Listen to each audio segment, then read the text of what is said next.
요한복음 8장입니다. 8장부터 10장까지 어떻게 될지 모르겠습니다. 자, 요한복음 8장을 요약하면 10장을 중심으로 8장을 간단하게 요약합니다. 할렐루야.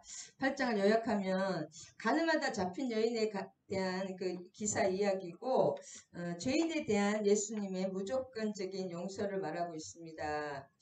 우리도 결국은 우리에게 하시는 말씀은 우리도 영적 간음자다. 하나님과 예수님을 생명으로 받아들이지 않는 자들은 영적 간음이다. 그것을 말씀해 주시고 그 영적 간음이 이 구약에 의하면 간음한 사람은 돌로 맞아 죽어야 되잖아요. 결국 우리는 하나님의 영적 간음하면 죽을 수밖에 없는 존재다. 그것을 말씀해 주십니다. 그래서 예수님의 속죄로 우리가 사유함을 용서를 받았다는 것이고, 예수님이 세상의 빛으로 성부와 동등한 자로 오셔서 예수님은 하나님 아버지와 동등하다고 계속 그 말씀을 하시죠. 하나님의 아들이다. 참 진리에 대한 증거를 하셨으나 사람들은 도리어 계속 죽이려고 했습니다.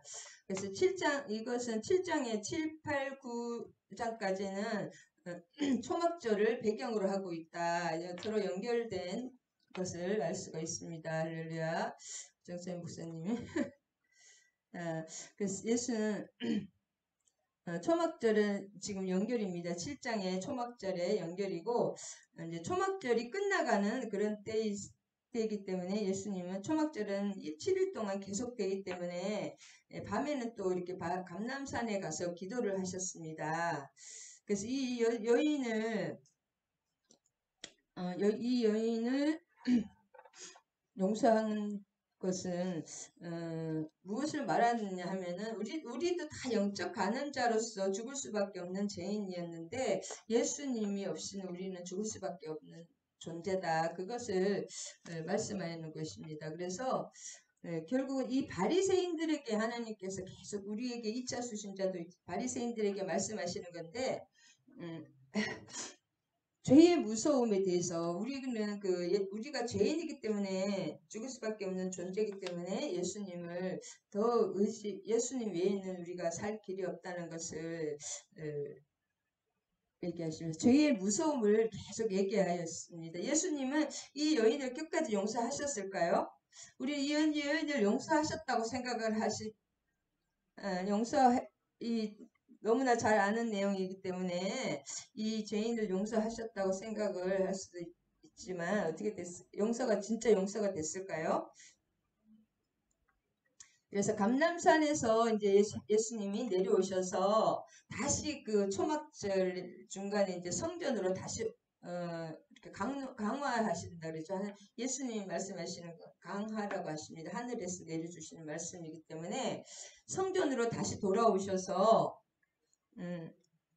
백성들은 또 예수님이 그 생명의 말씀을 하기 때문에 다 나옵니다. 그들을 계속 가르치시는데 계속 그 중에서 예수님께 두 파가 있죠. 서기관과 바리새인 이쪽 파. 예수님의 어떤 기적과 어떤 그 증거를 대도 이 사람들의 관심은 오로지 그 예수님 자기의 기득권과 자기 중심으로 예수님을 오히려 듣고 싶은 말만 듣는 그것을 알 수가 있습니다. 근데 이 사람들이 지금 이 여자를 끌고 오는 이유는 뭐예요? 그 이유는 딱 한 가지입니다. 예수님을 공경에 빠뜨리기 위해서, 예수님께 뭔가 가르침을 받기 위해서가 아니라 이래도 저래도 진짜 악한 지혜입니다. 이래도 저래도 예수님을 어떻게 산헤드린 공회에서 어떻게 죽이려고 하는 것입니다. 결국 이때 유대인들은 산헤드린을 통해서 사형을 구형할 수가 있었습니다. 자치적으로. 그렇지만은 그 집행이 로마 총독의 관할 안에 있었기 때문에 빌라도에게 계속 가는 것을 알 수가 있습니다.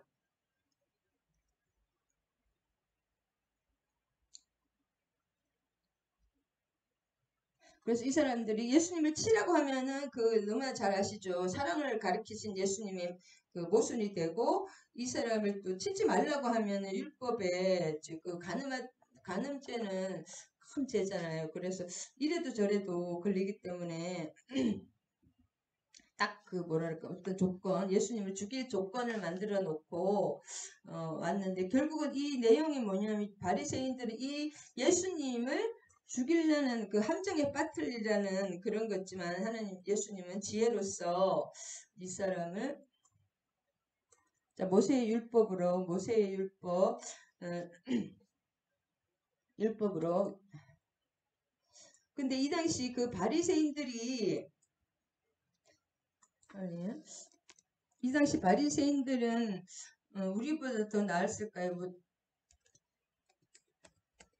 이 바리새인들이 그래도 희망이 있었기 때문에 하나님이 또 계속 예수님이 바리새인들에게 또 가르치는 것도 있습니다. 그래서 현행범을 끌고 와서 근데 죄인은 이제 7절에 보면 죄인은 돌로 쳐야 돼. 이 돌로 치는 게 또 이것이 법입니다. 이 당시는 2000년 전이니까. 근데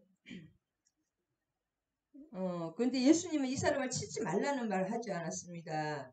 그냥 죄 없는 자가 먼저 치라. 근데 이 사람들은 지금 우리 현대 이 바리새인들이 얼마나 또 그래도 정결하게 열심히 나름대로 살았는지 죄 있는 자 만일에 이 사람들이 그냥 진짜 아무렇게나 사는 사람들이 그냥 자기가 죄 없다고 생각했을 텐데 그래도 율법에 계속 비춰보고 나름대로는 몸부림을 쳤기 때문에 죄 없는 자라고 생각하지 않았거든요. 그래서 이 사람들이 다 나갔다는 것은 이것도 이 사람들의 그래도 일말의 양심이 있다는 것을 또 보여주십니다. 그래서 예수님은 먼저 나를 돌아보기를 원한다.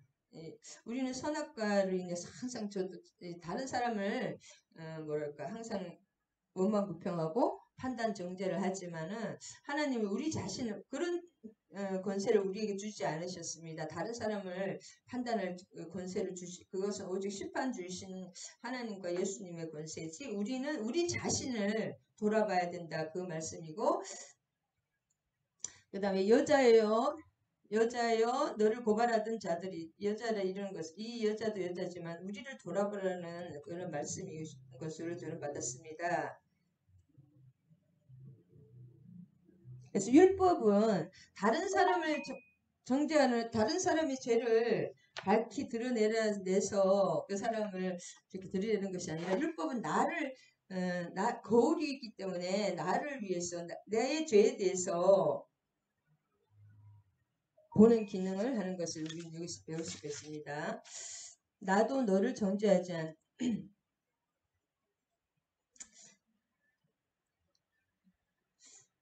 나도 너를 정죄하지 않으니 예수님이 죄를 다 끌어안으시기 때문에 죄의 대가를 내가 받을 것이기 때문에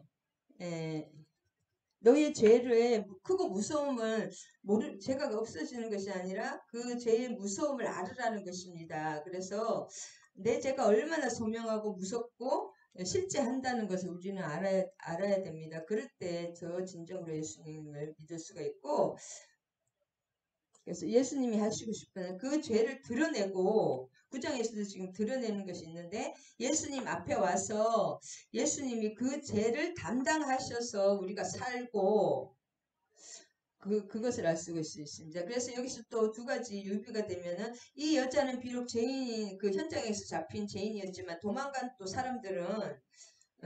사람들은 죽습니다.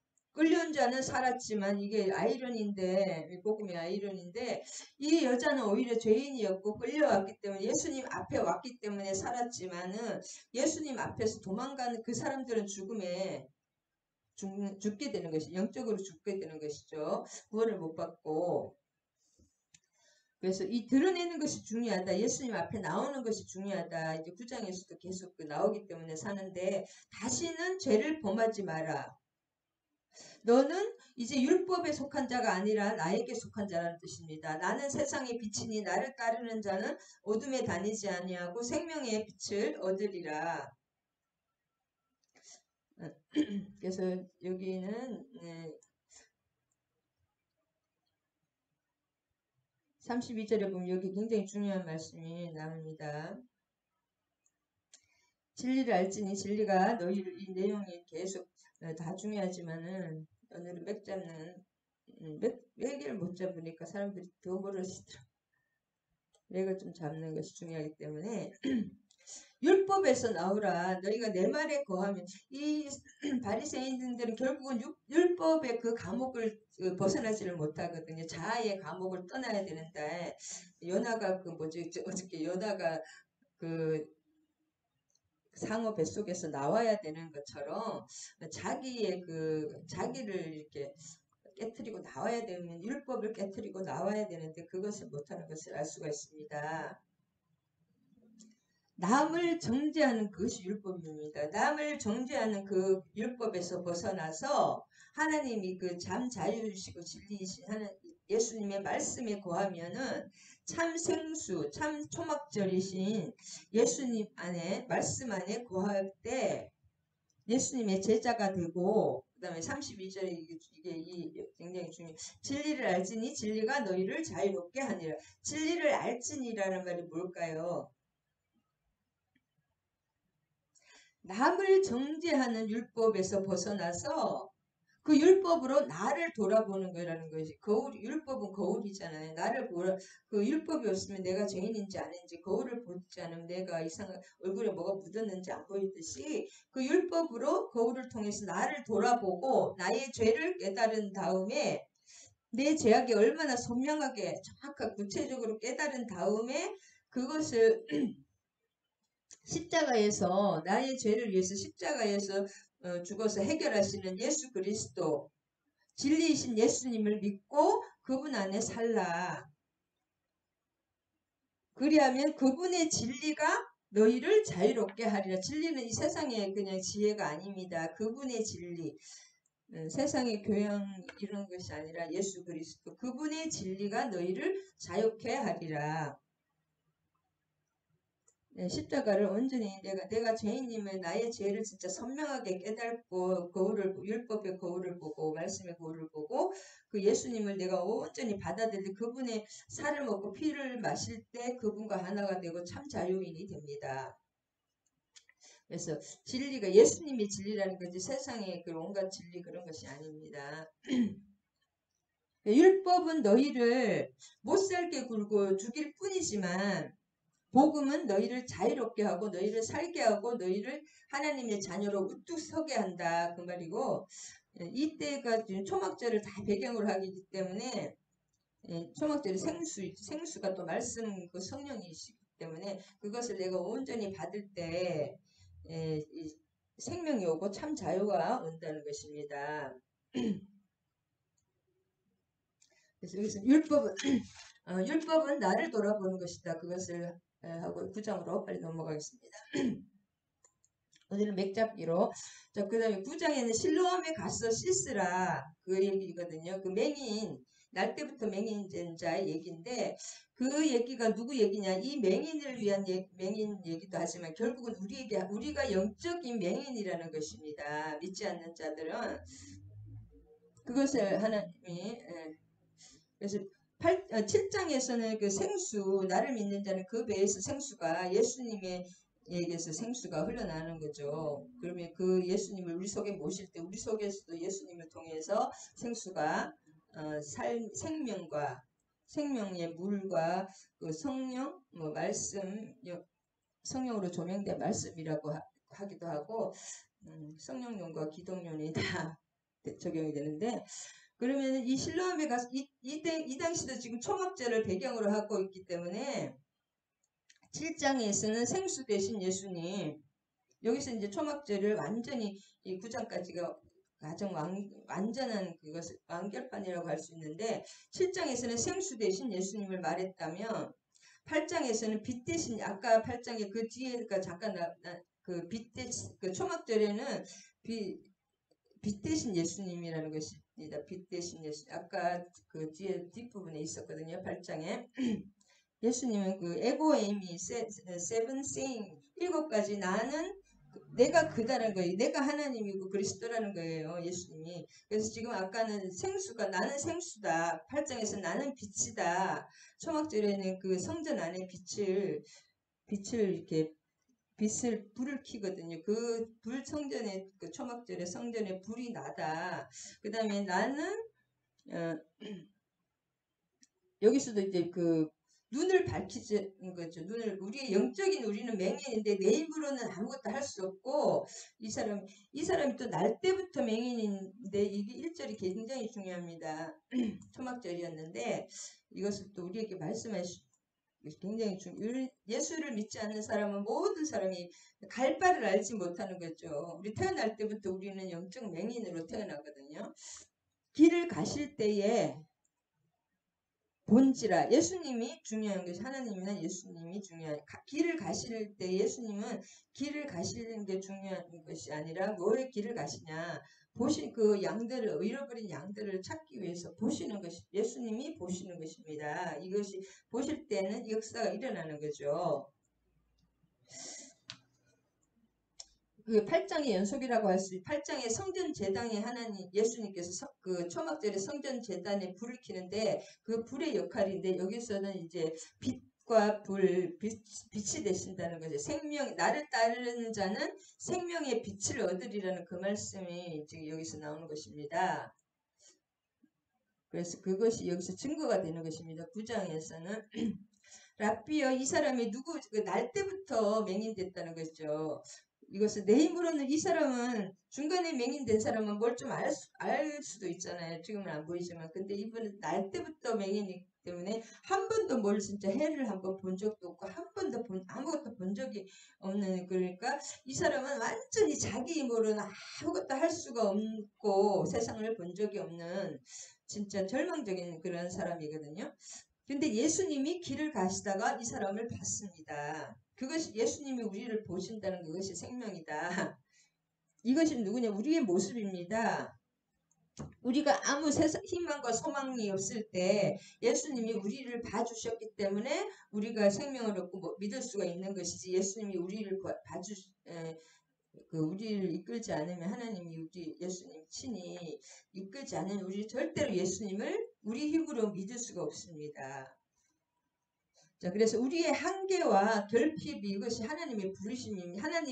예수님께 나아가는 인생의 전환점이 된다. 이 맹인이 진짜 절대 절망이잖아요. 어떻게 생각하면. 우리의 한계와 결핍, 어떤 절망사항은, 하나님께 나아가는 부르심이 인생의 전환점이 어둠에서 빛으로 삶으로 나아가는 인생의 전환점 터닝 포인트가 됩니다. 터닝 포인트. 그래서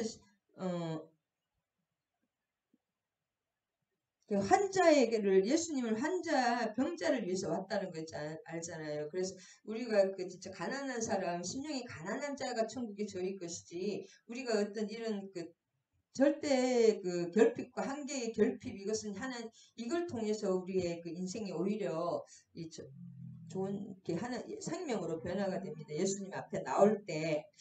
그 다음에 제자들은 영적 눈이 아직도 뜨겁기 때문에 관심 주지 왜 이렇게 하찮다. 우리를 봐라. 예수님. 우리를 봐주세요. 예수님이 자기들만 막 봐달라는 얘기입니다. 이게 뭔가 따지려는 그런 게 아니라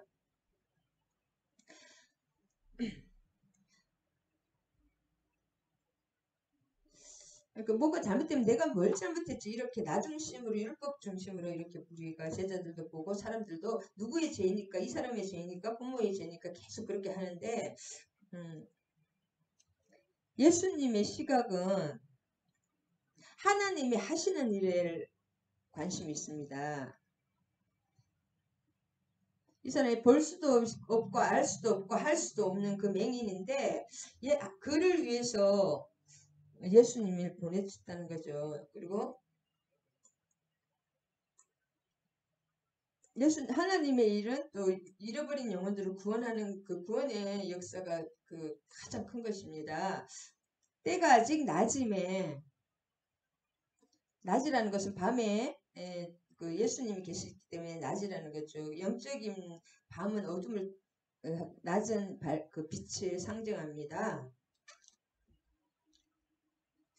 그래서 세상에 있는 동안에는 밤이 온다는 것은 예수님이 이제 영적인 어두운 그 십자가에 달린다거나 그런 상황으로 일할 수 없는 상황으로 가는 것을 말씀하고, 내가 세상에 있는 세상의 빛이로다. 그래서 예수님이 빛 되셨다는 거 계속 그 초막절은 물과 빛의 축제입니다. 그래서 예수님이 눈을 열어 주셔야만 알 수가 있다. 요한복음 8장 12절에도 그 6절에 이 사람이 지금 중요한 것은 뭐냐면은, 이 당시에는 그 고대잖아요. 2000년 전이니까 침을 이렇게 발라서 그 눈을 치료한다는 그런 것이 있었대요. 책에 보면. 근데 이 사람은 맹인인데 가만 안 봐도 아무것도 안 해도 안 보이잖아요. 근데 그 안 보이는 맹인이 로마나 유대 사회에서는 눈병을 치료해주는 약으로서 사용되었다고 합니다. 침이 조금 미개할 수도 있지만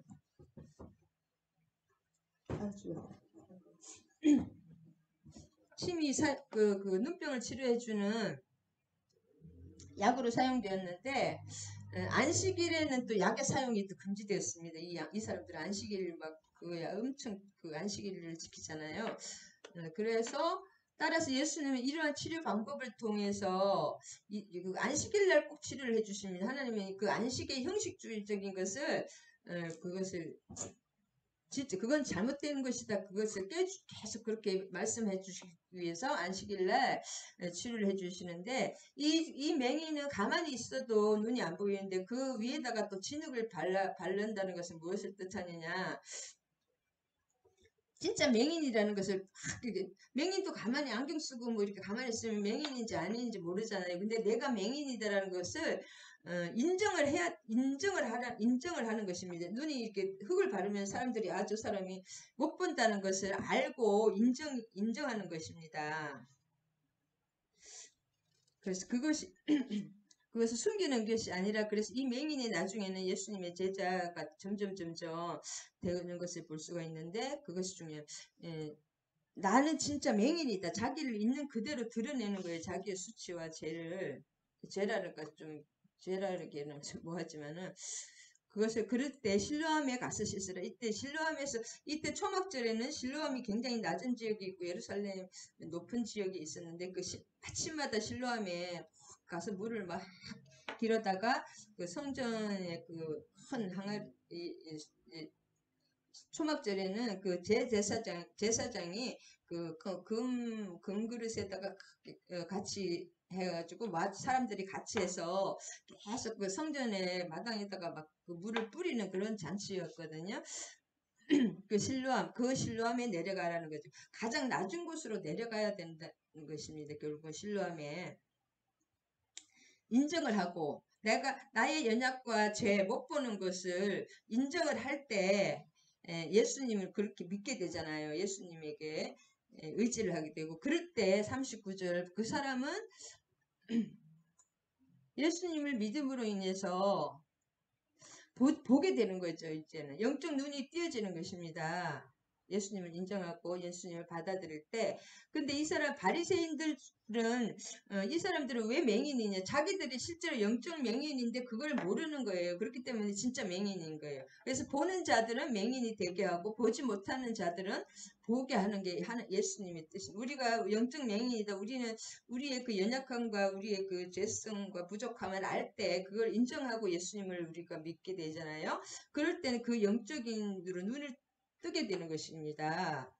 영안이 열리는 거, 한마디로. 근데 진짜 예수님을 믿고 내가 막 내 눈으로 다 보인다, 그렇게 생각하는 것은 그 사람은 영원한 맹인이 되는 것입니다. 그래서 우리는 예수님이 계속 양이라고, 우리를 양과 목자로 비유한 것은, 양은 눈이 어둡고 귀가 굉장히 밝은 대신에 눈이 이렇게 앞을 못 본다. 그래서 그 영적 맹인이라는 것은 양하고도 약간 또 유비가 되는데, 또 심판과 구원은 동전의 양면이라는 것입니다. 내가 심판하러 이 세상에 왔는데 왔으니 예수님이 심판하러 안 온 게 아닙니다. 이 심판과 구원하러 오셨지만은 항상 성경을 구약을 깊이 보면 구원과 심판은 동전의 양면을 항상 같이 옵니다. 계시록에 심판이 마지막 그 심판이 믿는 자들에게는 한 천국 잔치가 되고 그 결혼 잔치가 되는 거잖아요. 공중에서 예수님을 만나서 결혼하는 그 혼인 잔치가 되는 것입니다. 그래서 그게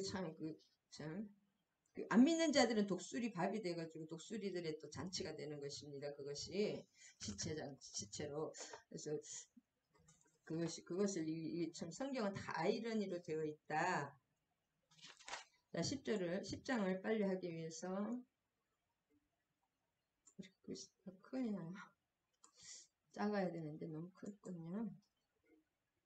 자, 10장을 보면 10장을 요약해 보면 여기 이제 9장에까지는 이제 초막절이 끝났습니다. 9장 7, 8, 9장까지 초막절로 초막절 생수 대신 예수님, 초막절의 그 빛이 되신 예수님, 또 우리 눈을 영적인 그 빛을 주시는 예수님. 그다음에 이제 여기에서는 10장에서는 예수님의 에고엠이라고 그래 뭐냐면 나는 그다, 내가 그니라. 구약의 하나님이 I am that I am, 나는 나다. 도대체 하나님이 누구시냐고 계속 물을 때는 나는 나다라는 말이 있잖아요. 그것이 예수님의 하나님의 자기 고백, 자기 정체성을 드러내시는 것이잖아요. 근데 여기서 이제 요한복음에서는 7가지로 예수님을 드러내시거든요. 나는 양의 그 빛이다. 나는 세상의 목자 되신 예수님. 그것을 나는 양의 목자다. 그것은 하나님의 아들이자 하나님 되시는 예수님의 자기 고백입니다. 여기서는 양의 목자 되고 양의 문이 되시는 예수님, 그것을 알 수가 있습니다.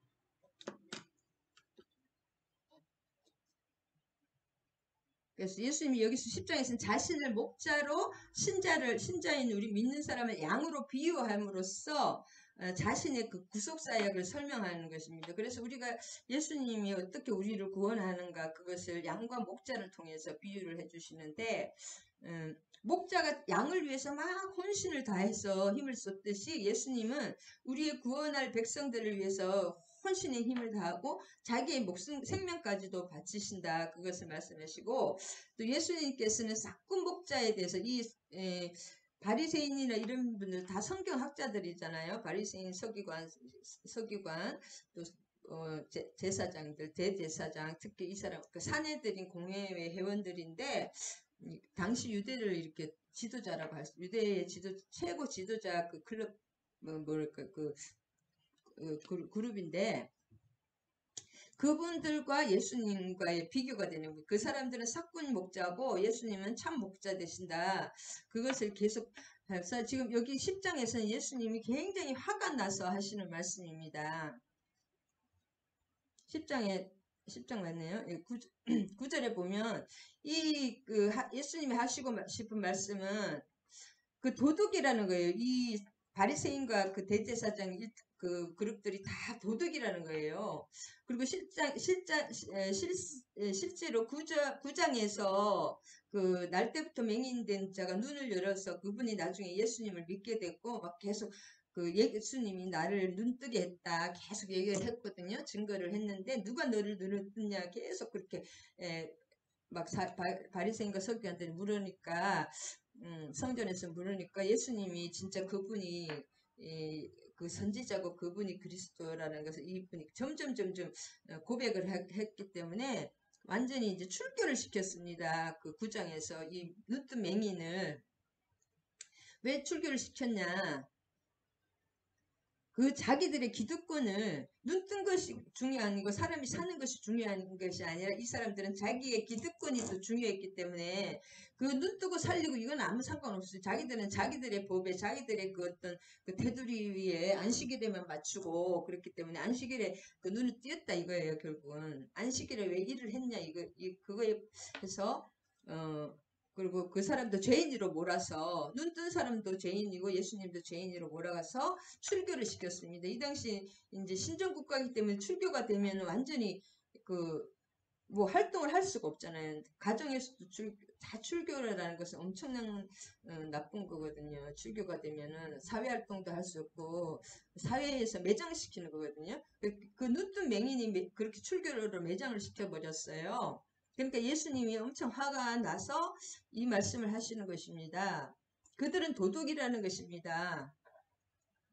바리새인과 서기관과 대제사장 그 사내들인 공회에 지금 그 완전히 하나님을 막 독점하고 자기들이 다 뭐 하나님 것처럼 막 그 안식일이든 뭐든 막 이렇게 하는데 그 사람들은 도둑이라는 거예요. 사꾼. 그 도둑은 왜 오냐? 도둑은 도둑질하고 멸망시키는 곳이고 나는 생명을 얻게 하고 참 목자 되신 예수님은 참 목자시 참 문이 되시기 때문에 생명을 풍성히 얻게 하려는 것이라. 그래서 그 지금 예수님이 하고 싶은 10장에서 하고 싶은 말은 화가 엄청나죠. 너희들은 도둑이라는 거예요. 그 말씀을 하고 싶은 것입니다. 그래서 이제 이렇게 말씀을 하시는데 내가 진실로 truly 예수님이 강조하는 방법이 항상 그 요한복음에는 진실로 진짜 너희에게 이르노니 real actually 정말로 문을 아멘이거든요. 문을 통하여 양의 무리에 들어가지 않고 다른 데로 넘어가는 자는 절도요 강도다. 자, 이 문으로 들어가는 자는 양의 목자라. 그 이단 유대인의 그 양의 우리로 들어가.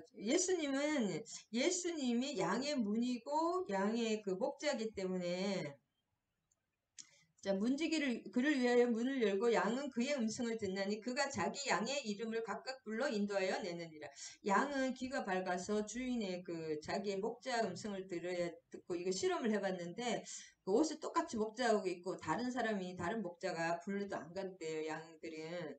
그래서 진짜 그 음성을 듣고 이렇게 알게 되는 것입니다. 그래서 그 양들이 목자가 먼저 확 가버려요. 그럴 때 양이 따라오는 것입니다. 음성을 따라 타인을 보면 완전히 도망가고. 그래서 근데 예수님이 목자 되신 건 또 이해가 되잖아요. 근데 왜 양의 문이냐? 7절에 보면 왜 양의 문이냐 하면은 이 팔레스틴 지역에는 양이 실제로 이집트에 있는 그 목자들이 개를 가지고 양을 이렇게 모은답니다. 개들이 막 양을 이렇게 해가지고 모으는데 양지키는 양치기 개가 있는데 여기에서는 또 스케일이 이렇게 더 작은지 모르겠지만은 목자들이 일일이 이름을 불러서 하는데 이 왜 양의 문이냐 하면은 그 팔레스타인은 계속 그 풀이 너무 적잖아요. 그래서 계속 빨리빨리 옮겨야 되는데 풀도 풀 있는 곳으로 계속 이동을 하기 때문에 임시로 그냥 이렇게 양우리를 대충 이렇게 만든대요. 그 다음에 문을 만들지 않고 뭐 금방 옮길 거니까 문을 또 만들 수도 없고 그 문에 이렇게 돌 같은 거 쌓아놓고 그 다음에 그 문을 지키는 것이 그 목자가 그 문 앞에 누워가지고 그냥 거기서 문을 지킨대요. 왜냐면 다른 그 동물이나 다른 사람들이 해치러 오면 안 되니까. 그래서 그 양 문처럼 이렇게 양과 그 문처럼 누워가지고 그렇게 하기 때문에 양의 문이라고 목자가 실제로 양의 문이 된다고 합니다. 이스라엘은. 근데 우리가 예수님을 통하지 않으면은 아무리 좋은 말과 현란한 말과 해도 절대로 뭐예요? 하나님께 갈 수가 없다는 거지. 진짜 그 천국에 갈 수도 없고, 그것은 가짜라는 거예요. 나보다 먼저 온 자들은 다 절도요 강도니 양들이 듣지 아니하니라. 그래서 지금 예수님이 하시고 싶은 말은 예수님을 통하지 않고 그리고 설교에서도 예수님이 말씀 없이 세상에 좋은 그 말씀은 다 거짓이라는 거예요. 하나님 예수님을 중심이 모든 찬양의 중심, 설교의 중심, 또 모든 우리 교회 행사의 중심, 우리 삶의 중심이 예수님이야지, 예수님이 없이도 막 이렇게 인간적으로 화려하게 할 수 있잖아요. 이 바리새인들처럼, 사내들인 공의처럼. 그것들은 다 가짜라는 거예요. 하나님, 예수님이 인정되지 않고 그것을 도둑이라는 것입니다. 예수님이 보시기에는, 하나님이 보시기에는. 그래서 도둑질하고 있다. 이 사람 바리새인들과 사내들인 그 당국자들이 다 지금 양들을 훔치는 도둑들이다. 근데 나는 선한 목자라. 난 선한 목자는 양들을 위하여 목숨을 버린다. 그 말씀을 하고 계신 것입니다. 그 다음에 사꾼이라는 거죠. 이 바리새인과 그 사내들인 대제사장 이 사람들이 다 사꾼이고, 재앙이 아니라 양을 버리고 이리가 양을 물어뜯고 또 해치게 하는 거죠. 예수님이 없는 모든 교회, 그 모든 설교는 이런 사건이라 이것을 진짜 저도 반성을 해봐야 됩니다. 목회자가 주인공이 되고, 이렇게, 사람이 주인공이 된다. 그것은 사건입니다. 예수님이, 온전히 예수님 한 분만 드러나야 되고, 설교에서도 예수 그리스도 한 분으로 모든 것이, 구약의 모든 것도 결국은 메시아 예수님을 드러내는 것이거든요. 여호수아도 예수란 뜻이, 이름 자체가 예수란 뜻이거든요. 헬라어로 하면. 모든 그 사사들 다 예수 그리스도, 모세도 예수님의 그림자고, 모든 것이 구약이 나에게 대해서 말한 것이라고 예수님이 말하셨잖아요. 그래서 구약에서도 계속 예수 그리스도가 나와야 됩니다. 메시아가 증거돼야 됩니다. 설교에 있어서. 나는 선한 목자라. 나는 내 양을 알고 양도 나를 아는 것이, 아버지께서 나를 아시고 내가 아버지를 아는 것 같이 나는 양을 위하여 목숨을 버리느니라.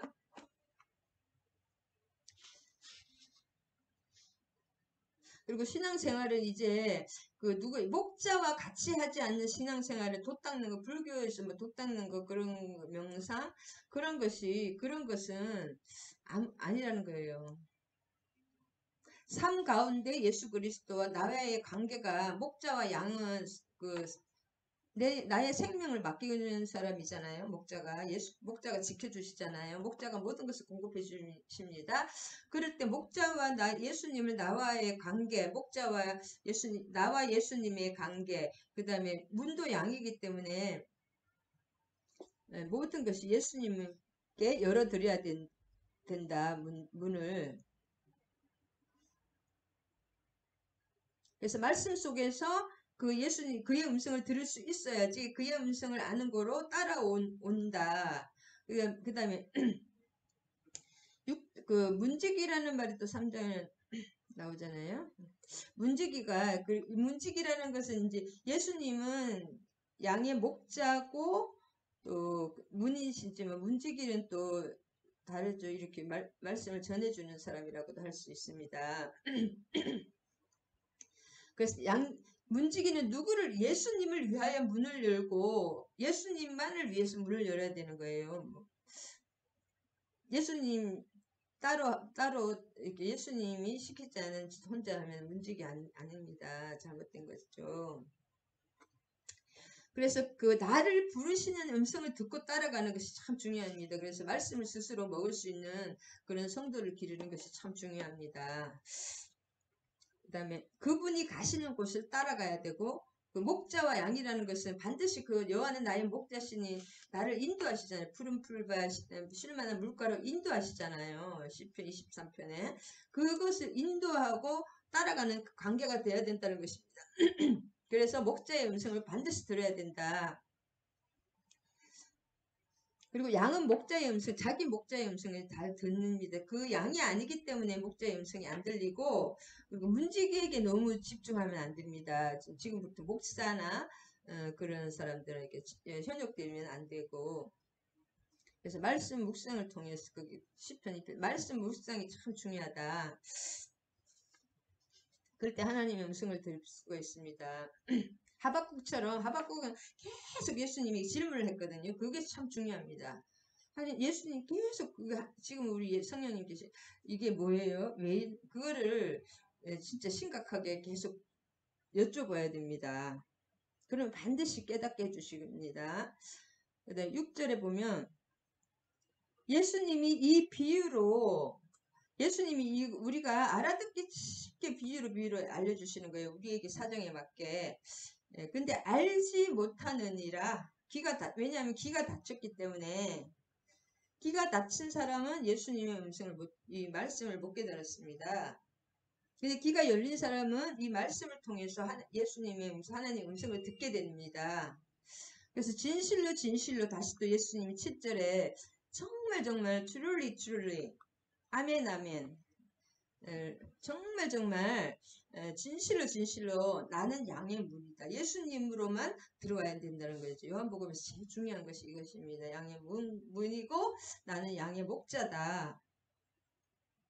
그래서 수많은 교회가 저도 부족 하나만 말씀만을 전하고 있는데 교양을 쌓고 설교 시간에 너무 세상에 승리하는 법, 지혜롭게 멋지게 승리하는 법을 가르치는데 그것이 결국은 어떻게 생각하면 벼락 맞아 죽을 수도 있는 일이라고 합니다. 그래서 참 두렵고 떨리는 일인데 이 말씀 전하는 것이 예수님을 전하지 않는 것은 다 가짜다 그렇게 말씀하시고 있습니다. 이 지금 10장에서 문이신 그분께만 인도에 대해야 되고 그 위인전이나 세상에 그렇게 나가면 안 된다고 합니다. 근데 하나님의 말씀은 예수님의 말씀은 부드럽지 않습니다. 굉장히 거칩니다. 이 도둑놈들은 계속 예수님이 그렇게 말씀했기 때문에 귀에 듣기 좋은 말만 그렇게 들었으면 왜냐하면은 이 말씀은 죽고 살고의 그 목숨을 걸고 하시는 말씀이기 때문에 이런 말을 부드럽게 계속 사람들에게 구미에 맞게 얘기하지 않습니다. 하나님의 말씀은 거칠다. 요나에서도 계속 죽기를 원하나이다. 그래서 그렇게 그래서 예수님만이 문이고 예수님만이 참 목자 되시고 그분을 통해서만 구원을 받는 거지. 그래서 예수님이 여기서 너무 화가 나시고 답답하시고 막 가슴을 치시면서 말씀하시는 예수님을 보실 수가 있습니다. 10장에서. 할렐루야. 오늘은 맥잡기식으로 짧게. 그래서 27장에 보면은 자, 내 양이 아님으로 믿지 않는 사람들은 믿는 사람은 그분이 수전절이라는 것은 여기 나왔네요. 이거 나온 김에 한번 수전절이 뭐냐면은 닦을수 절기절 뭘 닦는다는 거죠. 그 주전 164년에 유다의 마카비가 유명하거든요. 마카비가 예루살렘 성전을 정결케 하고 예루살렘을 성전을 다시 봉헌했거든요. 그것을 기준 수전절이라고 합니다. 기념하는 절기고 12월 중순에서 8일간 드려졌다고 합니다. 봉헌절입니다. 수전절 마카비를 기념해서 매 12월 중순에 8일 동안 드리는 그 절기에 따라서 계속 일을 하잖아요. 유대인들은 절기가 있다면 예루살렘 성전에 다 그렇게 넓지 않고 좁기 때문에 다 모입니다. 외국에서도 많이 모이고 그때 예수님이 계속 그 행각에서 계속 솔로몬 행각에서 말씀을 하시고 지금도 그런 거 있잖아요. 갑자기. 그래서 유대인들이 계속 이렇게 하는 거예요. 여기가 참 유대인들도 그 백성들도 따라다니고 유대인들도 계속 많은 사람이 예수님을 따라다니고 진짜 하나님이 아니시면 할 수 없는 말씀 그런 말씀과 그런 표적을 계속 일으키기 때문에 그런데 이 사람들이 하는 말이 이거예요. 애워싸고 예수님을 막 애워싸고 당신이 언제까지 우리 마음을 의욕하게 하려 하나이까 그리스도이면 밝히 말씀하소서. 그리스도가 메시아잖아요. 구약에 예비된 그 하나님의 그 구원자 그리스도면 밝히 당신이 그리스도면 말해라 이거야. 근데 예수님이 계속 그 전에 계속 얘기하고 구약을 정확하게 얘기하고 표적을 정확하게 예수님은 이렇게 구체적으로 다 설명해 주고 눈으로 보여주고 해도 자기들이 듣고 싶은 말만 듣고 하고 싶은 말만 듣는 거예요. 자기들이 듣고 싶은 말만 들어놓고는 말씀에 이 아니라는 것을 이 속에 가득 이미 자기의 생각을 가득 채워놓고 예수님이 말씀하라고 막 이렇게 소리를 지르는 거예요. 그러니까 예수님은 다 아시잖아요. 내가 너희에게 말하였으되 믿지 아니하는도다. 내가 내 아버지의 이름으로 행하는 일들이 나를 증거하는 것이거늘. 예수님이 아무리 말씀해도 하나님의 말씀을 해도 그분들이 들리지 않습니다. 왜냐하면 이 양이 하나님이 선택하지 않고 부르지 않는 사람은 들리지 않는다. 양일 때는 처음에는 안 들렸더라도 계속 그 맹인처럼 점점 이렇게 마음이 점점 열리고 들립니다. 그래서 27절에 이것이 여기서 중요합니다. 내 양은 내 음성을 들으며 나는 그들을 알며 그들은 나를 따르느니라. 그래서 들을 귀가 없는 자들은 신약에서도 계속 들을 귀, 교회들은 이렇게 하시는 말씀을 들으라. 쉐마 이스라엘 계속 들으라고 했거든요. 하나님 앞에 나와서 하나님 말씀 듣고 순종하지 않아야 되는 것입니다. 반드시 양은 양 마음대로 소견대로 백성이 자기 소견대로 행하며 그것이 사사기입니다. 소견대로 그냥 죽을 길을 가는 것입니다. 반드시 목자의 음성을 듣고 인도함을 받아야지 산다. 먼저 목자를 예수님을 인정을 해야 되고 받아들이는 게 먼저겠죠. 그럴 때 어떻게 되냐? 내가 그들에게 영생을 주느니 영원히 멸망하지 아니할 것이요 또 그들을 내 손에서 빼앗을 자가 없느니라. 자, 그래서 여기 요한복음에도 하나님이 그의 예수님에게 주지 않은 사람은 선택해서 하나님이 선택해서 불러서 예수님에게 주지 않는 사람은 결코 믿지 않고 양이 아닌 거예요. 이 양은 양이 양되고 싶어서 양되는 것이 아니라 하나님과 예수님이 먼저 선택해서 부르신 사람만 그 음성이 들린다.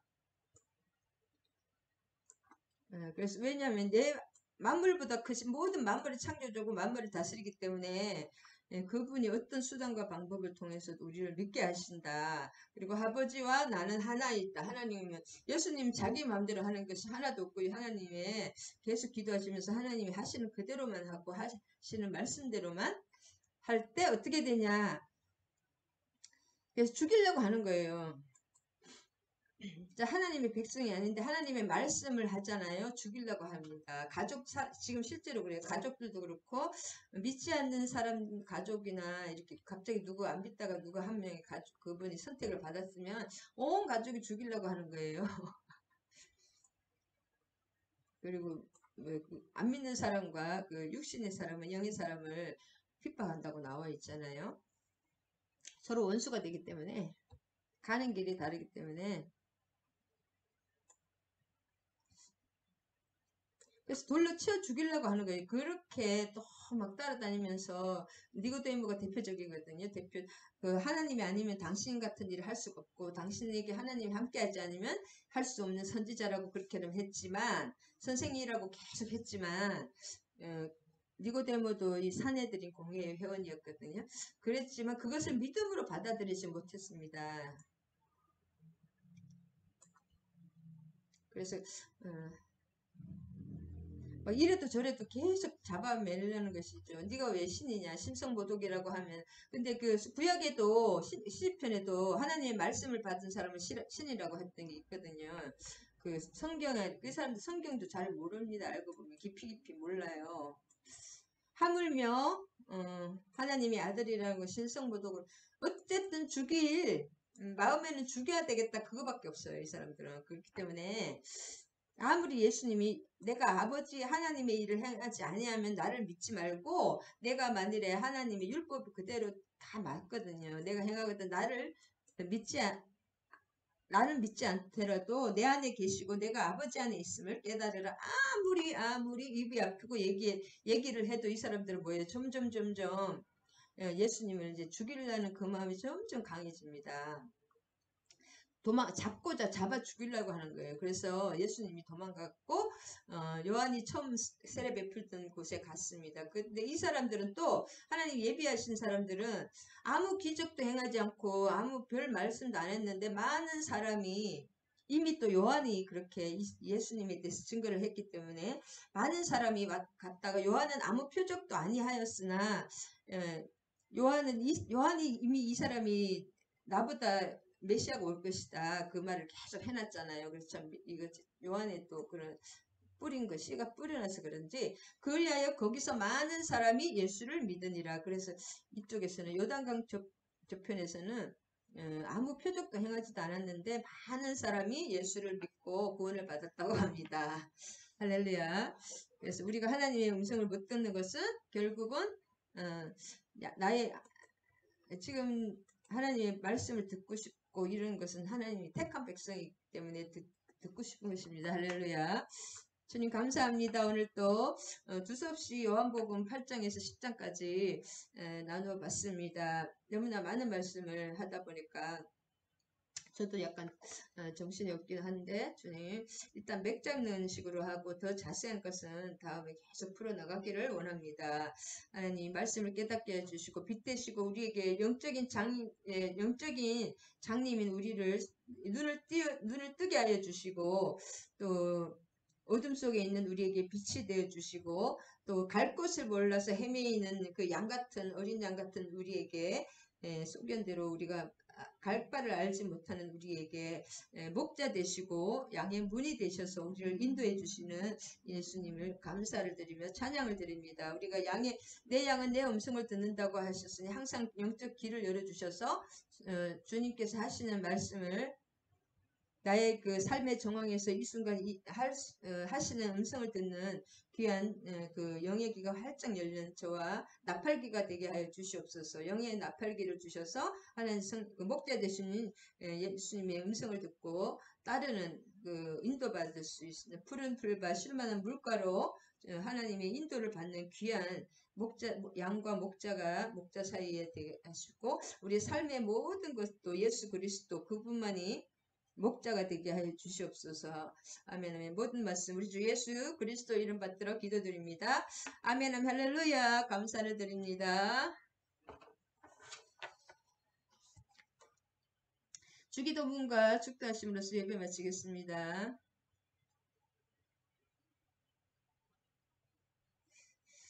아멘 아멘. 하늘에 계신 우리 아버지여 이름이 거룩히 여김을 받으시오며 나라가 임하시오며 뜻이 하늘에서 이루어진 것 같이 땅에서도 이루어지이다. 오늘 우리에게 일용할 양식을 주시옵고 우리가 우리에게 죄 지은 자를 사하여 준 것 같이 우리 죄를 사하여 주시옵고 우리를 시험에 들게 하지 마시옵고 다만 악에서 구하시옵소서. 나라와 권세와 영광이 아버지께 영원히 있사옵나이다. 아멘 아멘. 감사를 드립니다. 이제 우리 주 예수 그리스도의 한량없는 은혜와 하나님 아버지의 극진하신 사랑과 성령님 감화교통 사랑의 강력한 역사하심이 함께하신 우리 지체들과 그들의 가정의 자녀들의 부모님에게 우리 정소희 목사와 그의 가정의 또 부모님과 자녀에게 이 나라 이민족에 이제로부터 영원히 함께하실 것을 축원하옵나이다. 아멘 아멘. 사랑합니다. 축복합니다. 할렐루야.